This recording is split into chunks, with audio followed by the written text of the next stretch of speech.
திருவண்ணாமலை அடுத்த காட்டாம்பூண்டி கிராமத்தைச் சேர்ந்தவர் வேணுகோபால். இவரது மனைவி புத்திரம்மாள். இவர்களுக்கு ஒரு மகன், 3 மகள்கள் இருக்கிறார்கள்.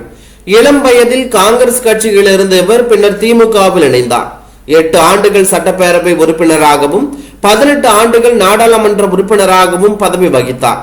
வயது மூப்பு காரணமாக அரசியல் பொதுக்கூட்டத்தில் பங்கேற்காமல் ஓய்வில் இருந்து வந்தார்.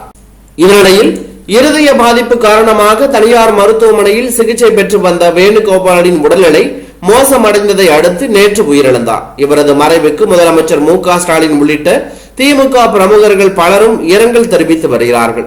இது தொடர்பாக முதலமைச்சர் மு.க.ஸ்டாலின் வெளியிட்டுள்ள இரங்கல் செய்தி குறிப்பில், தாய் தமிழை காக்கும் போரில் தன்னை ஈடுபடுத்திக் கொண்ட மொழிப்போர் தியாகி வேணுகோபால் அவர்கள் மறைந்தார் என்ற செய்தி அறிந்து மிகுந்த வருத்தமுற்றேன். இனமான மொழி உணர்வோடு திராவிட இயக்க பட்டறையில் வளர்க்கப்பட்ட கொள்கை தீரரான வேணுகோபால் அவர்கள் 2 முறை சட்டமன்ற உறுப்பினராகவும் 5 முறை நாடாளுமன்ற உறுப்பினராகவும் மக்கள் பணியாற்றியவர். 2009ஆம் ஆண்டு நடைபெற்ற நாடாளுமன்ற தேர்தலில் தமிழ்நாட்டிலேயே அதிக வாக்கு வித்தியாசத்தில் வெற்றி பெற்ற பெருமைக்கு உரியவர்.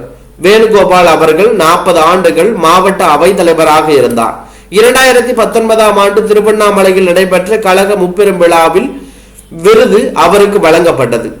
இந்நிலையில் அன்னை தமிழ் காக்கும் அனைத்து போராட்டங்களிலும் முன்னின்ற ஆற்றல் மிகு செயல் வீரரான இவர் அனைவரது நன்மதிப்பை பெற்ற மக்கள் தொண்டரான வேணுகோபால் அவர்களின் மறைவு கழகத்திற்கும் திருவண்ணாமலை மக்களுக்கும் பேரிழப்பு ஆகும்.